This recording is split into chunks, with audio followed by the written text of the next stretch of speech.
Bonjour et bienvenue dans Epion, les voix du bien-être. Je m'appelle Amira Garbi et dans ce podcast, je vous fais découvrir des clés et outils pour cheminer vers votre bien-être personnel de manière globale et harmonieuse. Ici, je donne la parole à des praticiens, thérapeutes, chercheurs, écrivains qui font bouger les lignes du bien-être en proposant des approches et des outils innovants pour prendre soin de soi au quotidien. Ce podcast n'a aucune prétention médicale. Il est juste informatif. Pensez à demander l'avis de votre médecin si cela est nécessaire.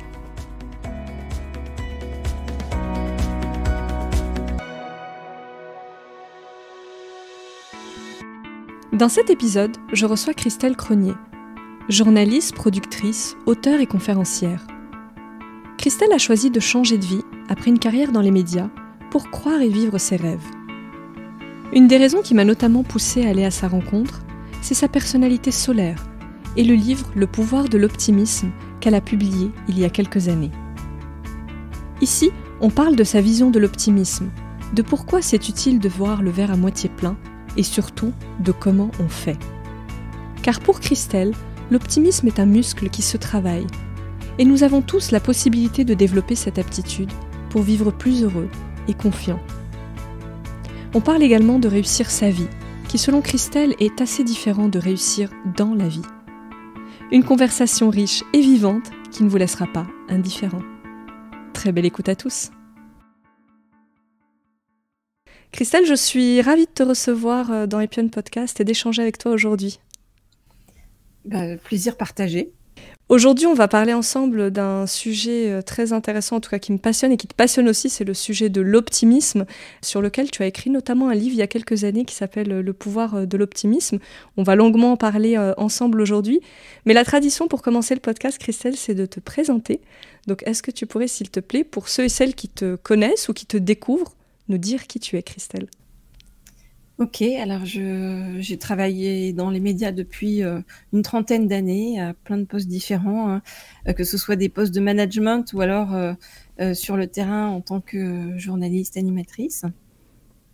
Et puis, aujourd'hui, je coach des dirigeants, des entrepreneurs, des cadres pour les aider à accéder aux qualités qu'ont les grands leaders inspirants.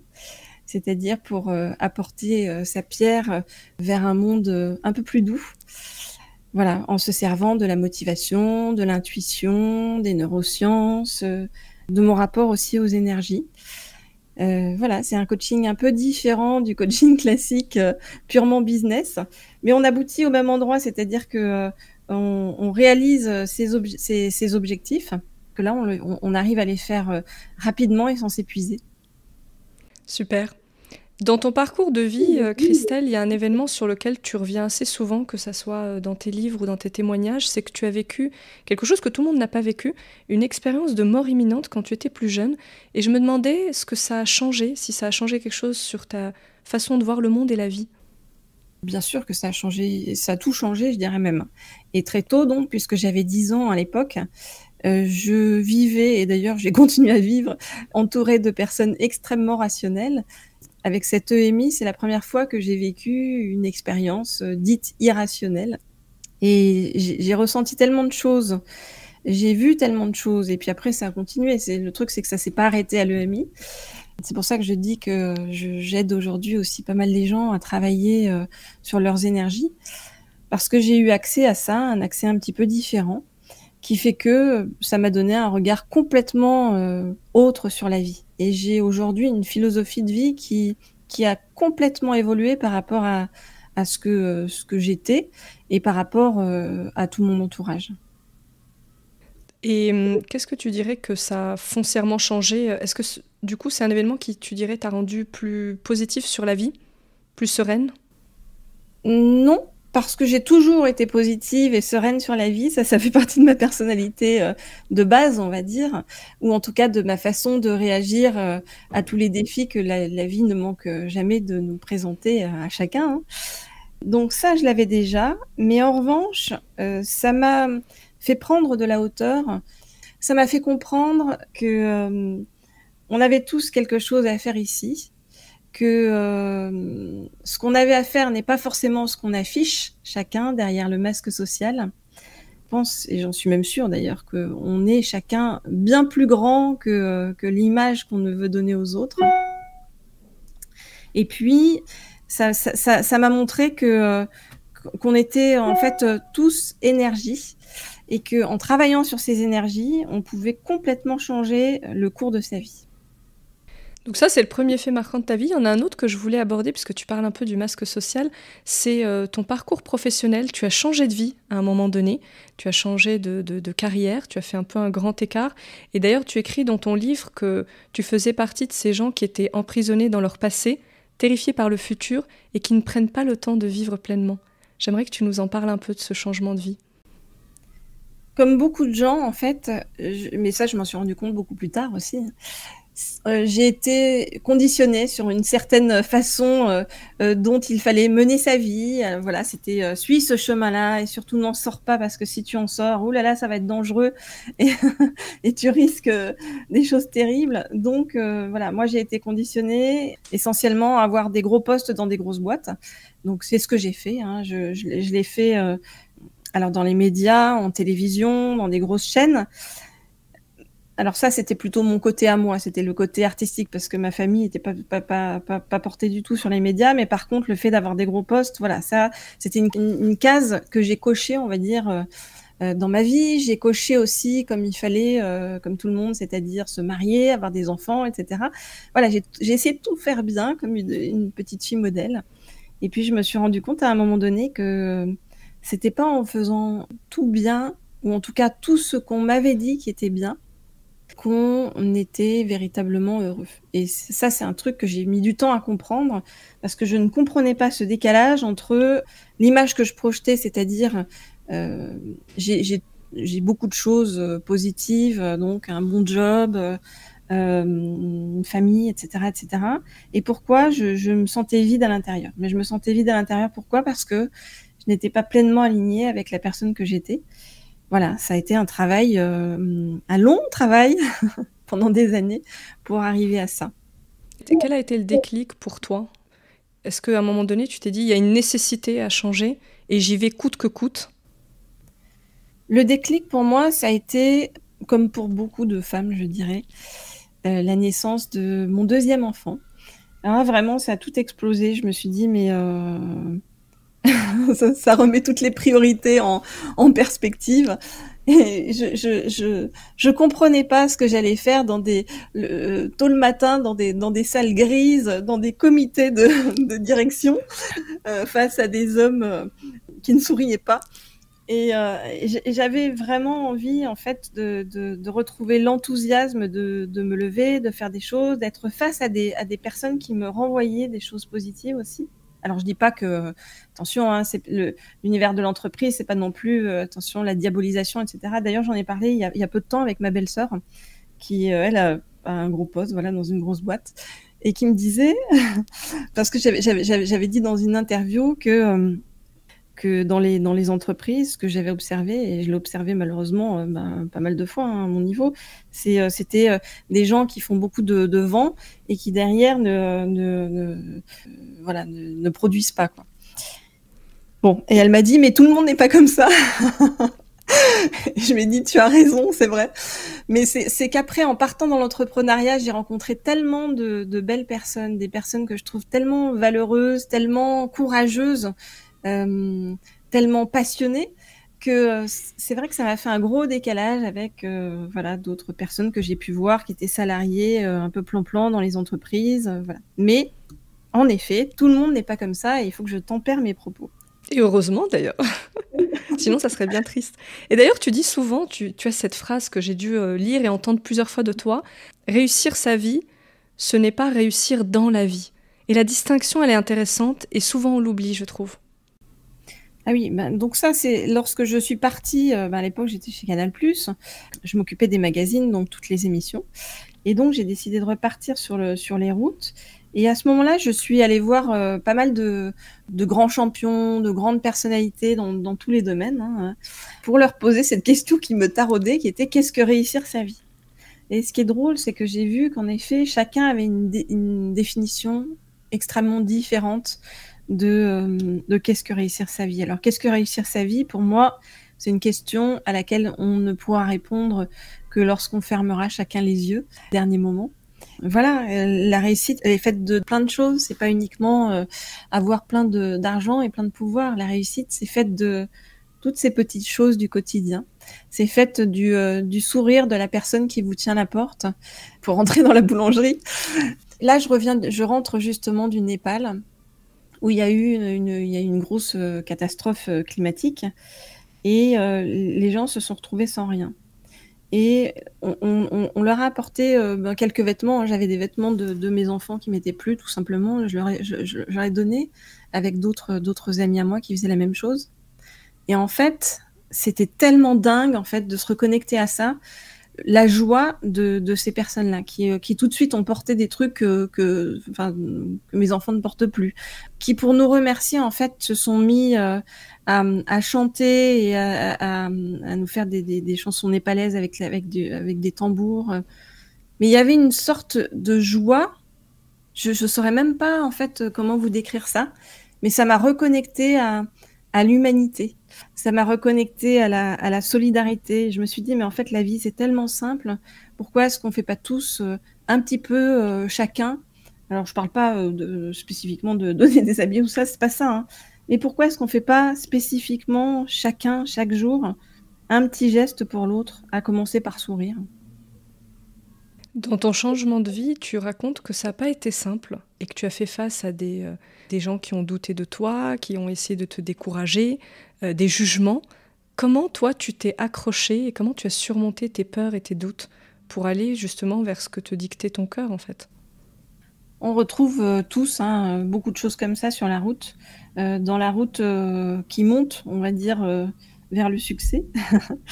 Eh bien, cette route-là est pavée, semée d'embûches, aussi de jalousie, de challenge, de tristesse, etc. Hein. Donc, c'est une route qui n'est pas simple. Après, je pense qu'on nous envoie à chacun les défis qu'on a besoin de réaliser ou de dépasser pour augmenter en niveau de conscience.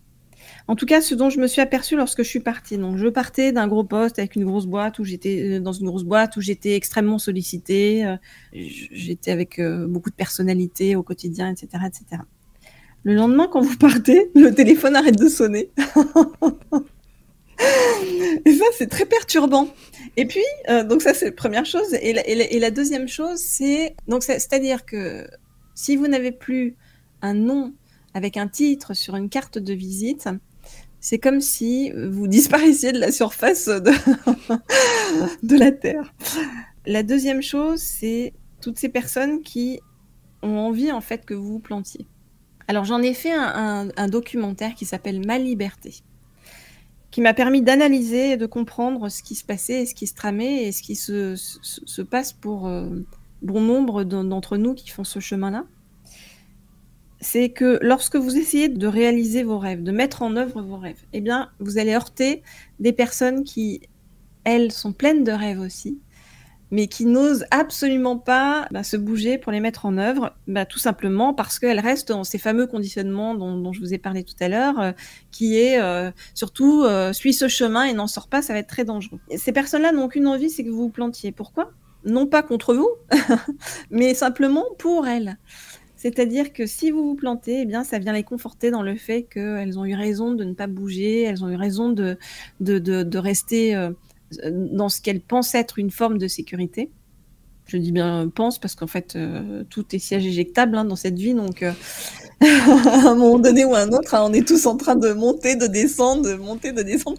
Il n'y a pas de ligne droite. Mais c'est ça, même tous ceux qui se croient ultra arrivés aujourd'hui, demain, tu les recroises dans l'ascenseur en descendant.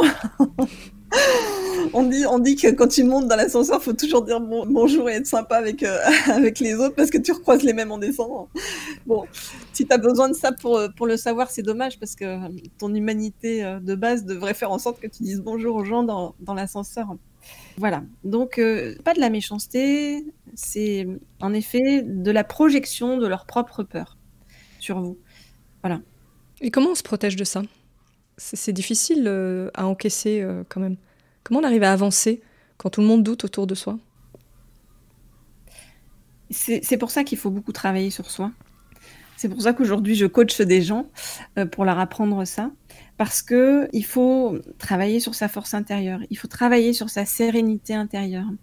Il faut réapprendre qui on est vraiment. Et puis, une fois qu'on a compris et qu'on s'est réaligné avec qui on est vraiment à l'intérieur, là, on peut foncer et puis on est inarrêtable. On est inarrêtable parce qu'on est sûr de qui on est. Et c'est pas les autres qui vont nous définir avec peu importe leur jugement, qu'il soit, j'ai envie de vous dire, positif ou négatif. Hein. C'est ce que font les, les moines tibétains quand ils restent à méditer. Si on leur dit un truc sympa, ils bougent pas. Si on leur dit un truc, une insulte, ils bougent pas non plus. Donc ouais, c'est une philosophie qui se rapproche quand même du bouddhisme. C'est vraiment dans l'idée de trouver en soi sa propre sérénité.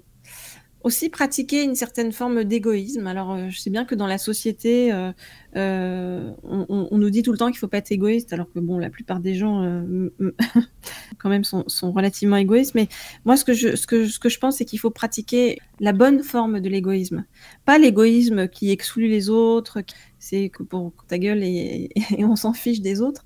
C'est pas ça. La bonne forme d'égoïsme, c'est savoir se remplir suffisamment, avoir suffisamment de douceur et d'estime pour soi-même pour être en capacité de dire non quand il faut dire non, de placer ses repères, de placer ses limites, et puis de rester ancré sur ses valeurs, ses besoins, ses objectifs, etc. Voilà. Ça, c'est un égoïsme positif que j'ai appris sur le chemin, moi aussi.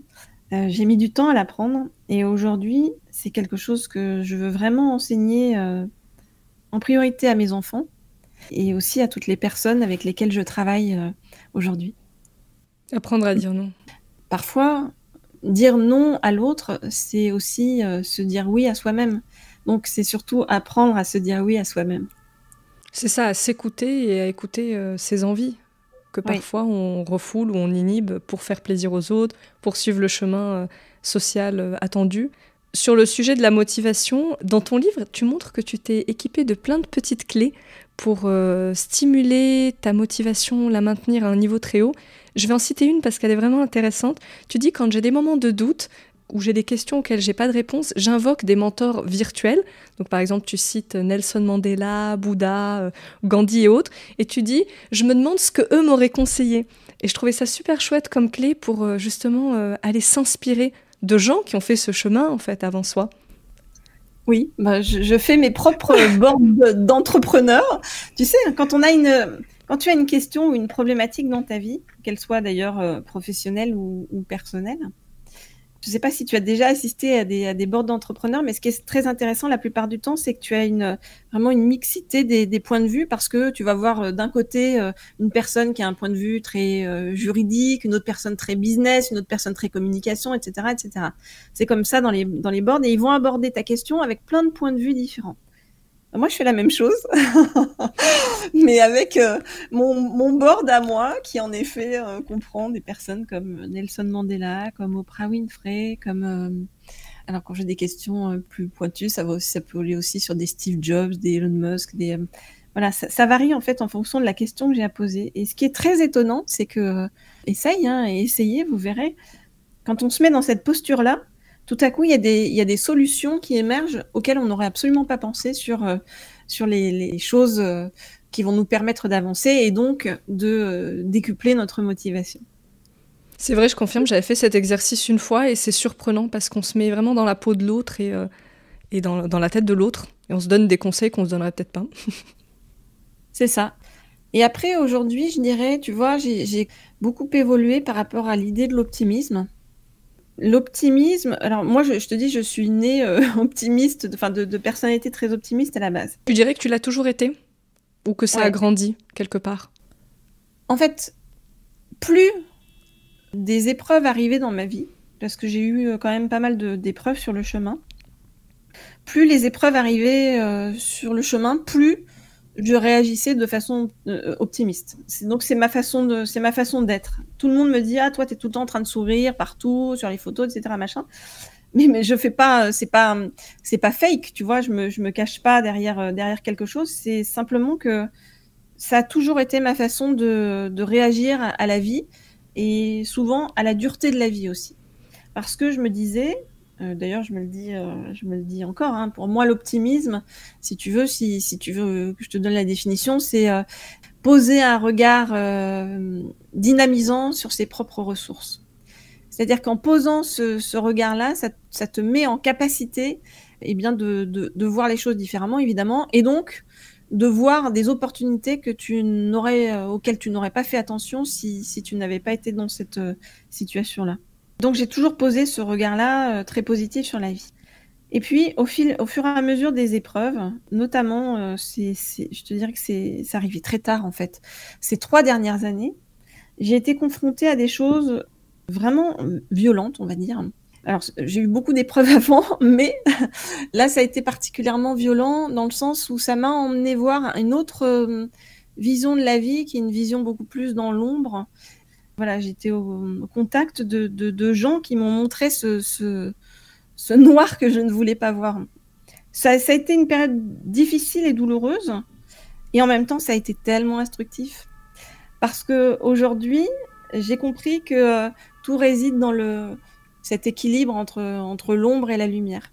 Donc tu peux pas être que dans la lumière ou que dans l'ombre. Pour moi, il y a quelque chose de très juste à être au milieu, et il y a quelque chose d'encore plus juste en fait à envoyer ta lumière quand tu es conscient ou consciente de l'ombre qu'il y a autour. Voilà, ça veut pas dire que parce que il y a de l'ombre autour, dans quelque milieu que tu sois, à quelque chose que tu puisses être confronté, que tu n'es pas en capacité d'envoyer ta lumière. Et tu vois, je te dis, j'étais au Népal et avant de partir, là, je discutais avec un Népalais qui était un guide et qui un guide touristique, hein, pas un guide spirituel. Plus éduqué et qui a eu la chance de voyager. Donc, il est allé en France. Et je lui dis, ah, alors comment tu as trouvé la France? Et il me dit, ah ben les gens sont pas pareils là-bas, hein, c'est différent. Alors je lui dis, oui, et tu as aimé? Il me dit, mais les gens, quand on vient leur parler, ils ont peur. Et tu vois, c'est quand même dingue cette vision qu'on donne au monde extérieur.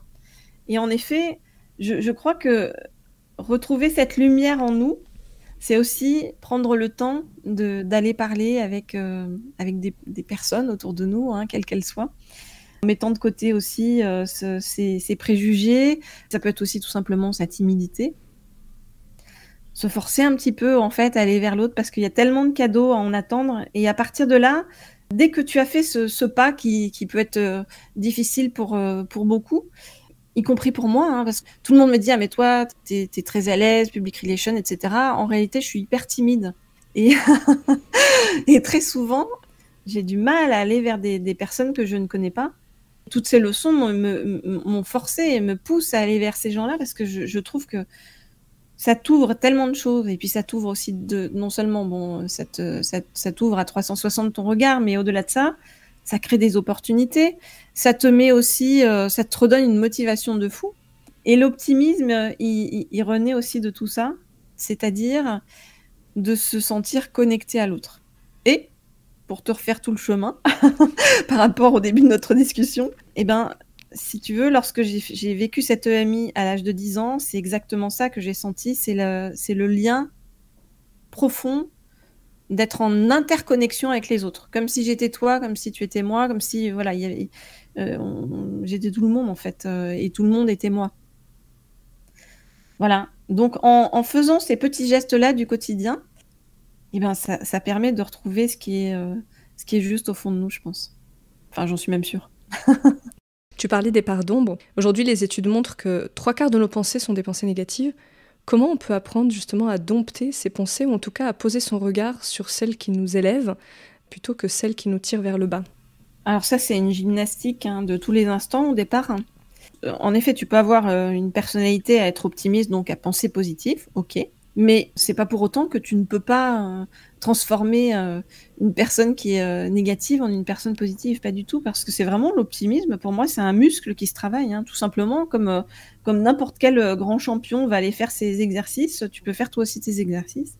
Il y a 2 choses principales en fait qui peuvent vraiment aider à ça. C'est le pouvoir du moment présent.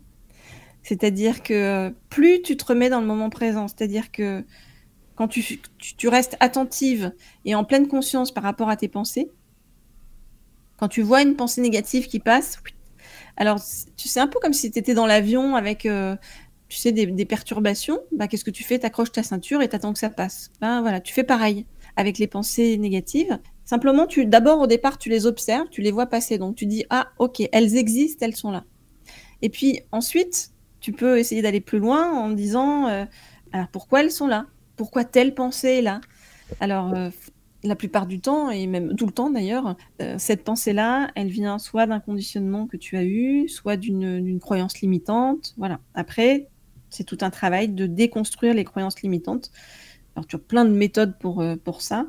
Moi, la mienne, c'est de travailler sur les énergies. Par exemple, tu sais, une personne qui veut maigrir, qui veut faire un régime, elle sait très bien que pour faire un régime, il faut qu'elle fasse du sport, qu'elle mange moins et qu'elle arrête le sucre, etc. Donc, tu sais tout de façon intellectuelle. Mais comment faire pour redescendre ça dans tes énergies?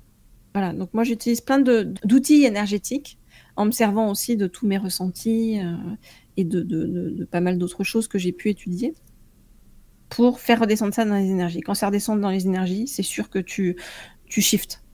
Tu ne seras plus la même personne. Voilà. Donc, je te disais, donc, le moment présent, être dans le moment présent, ça, c'est première chose pour changer tes pensées négatives. Et la deuxième chose, c'est d'apprendre ce qu'on appelle le fameux lâcher-prise.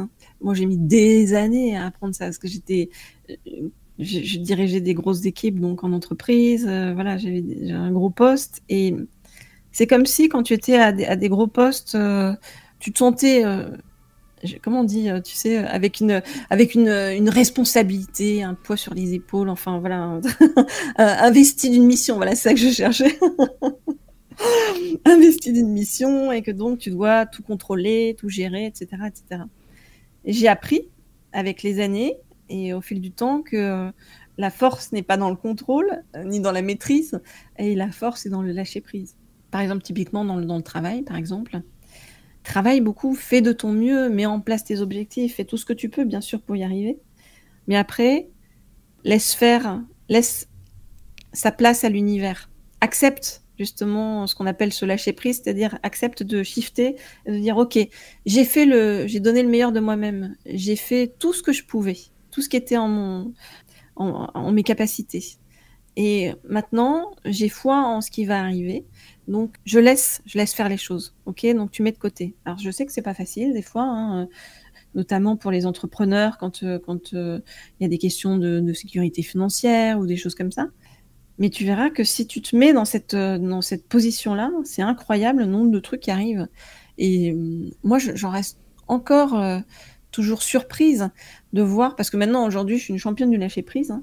Et à chaque fois que je peux avoir un problème sur un truc et que je lâche prise, il arrive mais des solutions mais tellement inattendues. Mais vraiment, c'est incroyable. Donc, le lâcher prise, quand tu acceptes de t'y abandonner, parce que c'est un long chemin, en effet, d'accepter ça, bah, ça t'apporte des résultats de fou. Est-ce que le lâcher prise, c'est pas finalement quand on se distancie du manque, parce que quand on s'accroche à ses objectifs, en fait, on s'accroche à ce qu'on n'a pas. On est obsédé par le manque. Et est-ce que c'est justement le fait d'être constamment en train de voir ce qu'on n'a pas, ce qui manque et qu'on attend, qui fait que finalement, on n'arrive pas justement à attirer ces choses. Et à partir du moment où on lâche prise, on n'est plus dans ce manque. Et finalement, on n'est plus dans des émotions de manque. Et c'est là que les choses arrivent.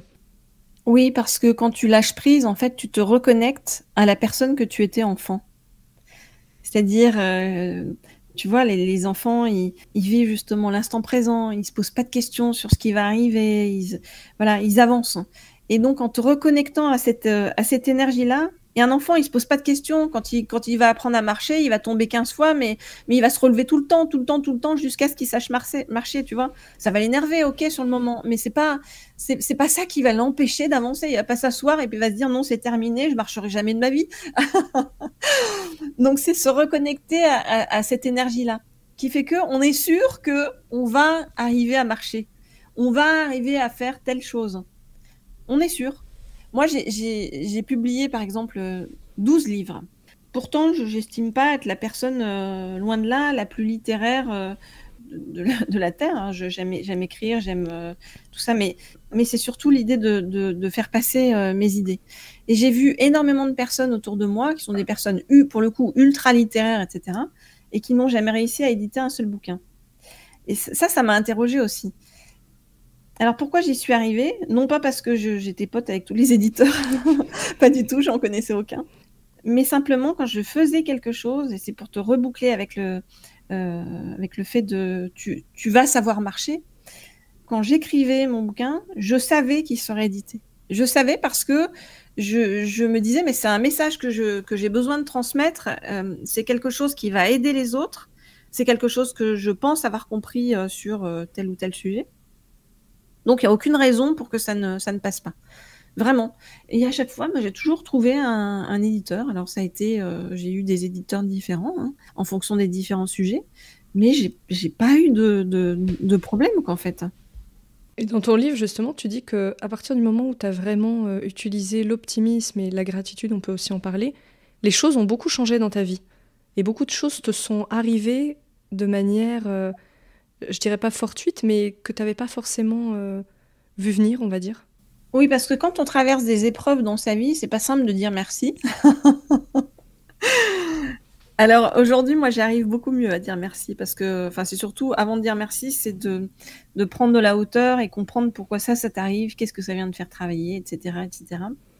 Mais maintenant, je dis merci par anticipation. D'ailleurs, j'avais appelé mon chat Merci pour m'en rappeler, tu vois.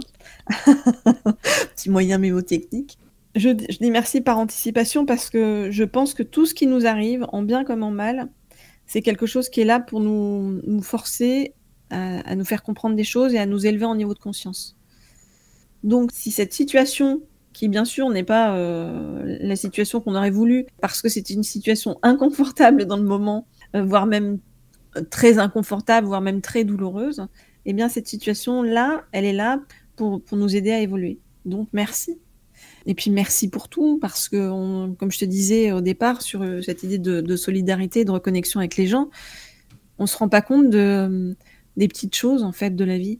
On se rend plus compte, on croit que tout nous est acquis, à commencer par la santé, hein, j'ai envie de te dire. Hein, le fait que tu aies 2 bras, 2 jambes, mais merci. Tu peux marcher. Encore une fois, au Népal, là-bas, j'ai vu plusieurs personnes qui étaient cul-de-jatte et qui riaient, en fait, et qui prenaient la vie avec une vraie joie. Donc, ça te remet un peu, tu vois, à ta place. Hein. Oui, ça remet en perspective notre façon de voir les choses, le monde, et ce à quoi on accorde de l'importance, en fait. Oui, parce que le monde, en tout cas la société dans laquelle on est, qui est une société très matérialiste, nous a appris à justement à voir le monde que sous cet angle-là, ou en tout cas principalement sous cet angle-là. Donc on accorde de l'intérêt aux personnes en fonction de ton niveau social, ce que tu as réalisé, ce que tu as comme argent sur ton compte en banque, etc., etc. Et je suis persuadée qu'on n'a rien compris de la vie, en fait. Donc, quand on fait ça, j'en suis sûre qu'on n'a rien compris de la vie. Et je pense que chacun va le comprendre, encore une fois, quand on fermera les yeux au dernier moment. L'idée, c'est pas de terminer le plus riche du cimetière. Hein. Ou alors, bon, c'est super hein, d'avoir une tombe en or avec, avec des diamants autour, mais je suis pas sûre que tu en profites beaucoup. Enfin, je suis même sûre que tu vas pas en profiter, puisque moi, j'ai développé d'autres capacités extrasensorielles suite à tous ces trucs-là qui ont fait que ça m'a mis en position de voir, des personnes, de communiquer avec des personnes qui étaient décédées ou trucs comme ça. Et d'avoir des preuves, parce que quand je te parle de trucs comme ça, c'est des trucs dont je n'aurais jamais parlé avant, si tu veux. Aujourd'hui, j'en parle parce que moi qui suis très rationnelle aussi, quand j'ai eu ces expériences-là, j'ai pu les confronter en fait à des personnes qui étaient vivantes et dans le souvenir de ces personnes-là, et j'ai eu des preuves par rapport au message que j'ai transmis. Donc c'est là où je me suis dit bon bah écoute, tu peux être très rationnelle, etc., mais sois ouverte aussi, parce que quand même des trucs bizarres quoi. Enfin il y a des choses qu'on ne connaît pas ou qu'on n'a pas encore complètement appréhendées par rapport à l'invisible. Tout ce qu'on dit qui est aujourd'hui un miracle. Bah, c'est juste quelque chose qui n'a pas encore été prouvé par la science, c'est tout. Tu as une anecdote justement de quelque chose d'assez fou qui t'est arrivé, que tu voudrais nous partager? J'en ai 3000 des anecdotes. Ou plusieurs, si tu veux. Parce que ma vie a été faite de ça, si tu veux, entre des allers-retours, entre un entourage et puis un chemin de vie très rationnel, etc. Et puis des expériences complètement que je pourrais qualifier, tu vois, de paranormales. Qu'est-ce que je peux te dire sans avoir l'air de paraître trop barré? On juge pas, hein. Ouais. Il y a beaucoup de gens qui jugent, en fait, parce qu'ils ont peur. Il y a beaucoup de gens qui... mais je les comprends, parce que moi-même, avant, j'étais comme ça. Et puis, même en étant ouverte à toutes ces expériences énergétiques, etc., je suis toujours très attentive en me disant, est-ce que ça, c'est vrai? Est-ce que ça, c'est fake? Alors, je suis dans mes ressentis, parce que je vois bien qu'il y a des débordements, je vois bien, donc je suis toujours en train de dire, j'ai pas envie d'être avec ceux qui sont en train de faire, en blanc, tu sais, en train de faire Hare Krishna dans le jardin. Mais malgré tout, je vis des expériences de fou, quoi. Et la plus récente, si tu veux, c'est juste avant d'aller au Népal, parce que je voyage de plus en plus, parce que j'essaie d'aller comprendre à travers différentes cultures. Et ben, j'essaie de comprendre, j'allais dire, ce qu'est l'homme ou la femme. Voilà, j'essaie de toucher au plus près à ce qui pourrait être la plus grande tolérance. C'est pas l'homme, c'est l'humanité, en fait, que j'essaie de comprendre. Voilà. Et donc, j'étais partie en Jordanie. Et en Jordanie, à Petra, dans une grotte de Petra, j'étais avec des amis qui sont assez spirituels aussi, hein. On fait une méditation et il y avait dans ce groupe une jeune femme que je ne connaissais pas avant et qui est au-delà de ça complètement normale, hein, dans sa vie de tous les jours. Sauf qu'on ferme les yeux, etc. Bon, pour faire la méditation, un truc tout doux. Et puis j'entends que cette fille-là, elle s'agite à côté. Bon. Et je rouvre les yeux, en fait, d'instinct, hein, quoi, pour voir ce qui se passe. Et j'ai été confrontée à un truc auquel je n'avais jamais été confrontée jusque-là et qui a été quand même très flippant. C'est que j'ai vu, en fait, le regard de cette fille qui s'est tournée vers moi à ce moment-là. Et j'ai vu que c'était pas elle, en fait. J'ai vu un homme sur elle. Un homme qui était très énervé, qui avait des mimiques d'homme comme en train de mâcher du tabac, tu vois, un truc que j'avais jamais vu. Voilà, donc j'ai été confrontée à ce qu'on appelle un... je sais pas, tu sais, c'est des entités qui prennent la peau de quelqu'un ou tu peux appeler ça une possession ou un truc comme ça. Je n'avais jamais vu ça. Et le truc, c'est que il m'a jeté un regard très, très étrange, très froid, très... Et quand on a terminé, qu'on est ressorti, mais j'ai parlé avec la fille, je lui ai dit, mais tu te rappelles de ce qui est arrivé? Parce que moi, j'étais un peu en état de choc, si tu veux. Elle me dit non, pourquoi? Voilà, donc là, c'est un des trucs quand même super bizarres auxquels j'ai été confrontée récemment et qui ouvre encore mon champ d'acceptation et de tolérance et de conscience. Si on revient sur l'optimisme, est-ce que toi, tu fais une différence entre un optimisme réaliste et un optimisme naïf? Parce que les détracteurs, notamment, te disent toujours, oui, mais l'optimisme, ça peut s'enfermer là-dedans et ça crée de l'immobilisme et on voit pas les réalités. Qu'est-ce que toi, tu pourrais dire à ça? Qu'est-ce que la réalité? Chacun, je pense, vit dans son propre rêve et voit sa réalité à sa porte, hein. Tu vois, on porte pas tous le même regard sur un événement, donc très bien. S'il y a des personnes qui sont, j'allais te dire, ultra rationnelles et qui vont apporter leur regard sur des choses, ok. Et très bien s'il y a des personnes qui posent un regard plus doux sur les choses, parce qu'elles vont aussi apporter leur propre vision. Et c'est le mélange de toutes ces visions qui fera un monde qui sera peut-être plus juste et plus aligné. Non, moi je pense qu'il est beaucoup plus doux de vivre en étant positif. Voilà, on se fait moins de mal, on avance avec des opportunités, on avance avec des personnes qui vous donnent de l'énergie. Personnellement, je trouve que c'est mieux que de se sentir tiré vers le bas.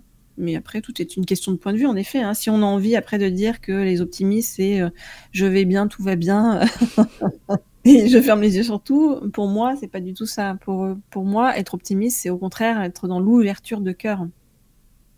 Et ça veut pas dire ne pas répondre à ses émotions, les masquer, les mettre sous le tapis? Ben, bien sûr que non. Moi, je suis une optimiste qui pleure, hein. Je ne suis pas tout le temps en train de rigoler dans ma vie. Je passe par diverses émotions. Simplement, j'ai appris à les gérer différemment. C'est ce que j'enseigne d'ailleurs aux personnes que je coach, c'est qu'il y a vraiment des techniques pour changer ou en tout cas apaiser des caractères très passionnés. Et j'en sais quelque chose, parce que moi je suis quelqu'un de très passionné à la base. Mais j'ai appris à trouver ma propre sérénité. Dans ton livre, Le pouvoir de l'optimisme, qui est vraiment une pépite parce que c'est un livre très fouillé, on sent que tu as fait vraiment un travail journalistique poussé parce qu'il y a plein de références, d'outils, de rituels que tu as mis en place. J'aimerais qu'on en évoque quelques-uns pour partager à nos auditeurs ou auditrices qui auraient envie de s'approprier quelques rituels. Il y a la visualisation et les affirmations positives que toi, tu as vraiment poussé, je dirais, au maximum dans ta vie. Parce que j'ai lu que tu en parsemais partout dans ta maison, ton répondeur aussi, quand je t'ai appelé, j'ai entendu un petit mot sympa. Enfin, vraiment, tu as poussé l'exercice à fond. Est-ce que tu veux nous parler justement de ce que ces clés-là ont permis de changer dans ta vie, d'apporter? Ou d'autres clés, d'ailleurs, il y en a plein dans ton livre. J'ai eu une période de ma vie, en effet, où je mettais beaucoup de post-it partout. Quand je fais un virement sur mon compte, je mets Seychelles parce que je trouve ça plus sympa que de mettre EDF.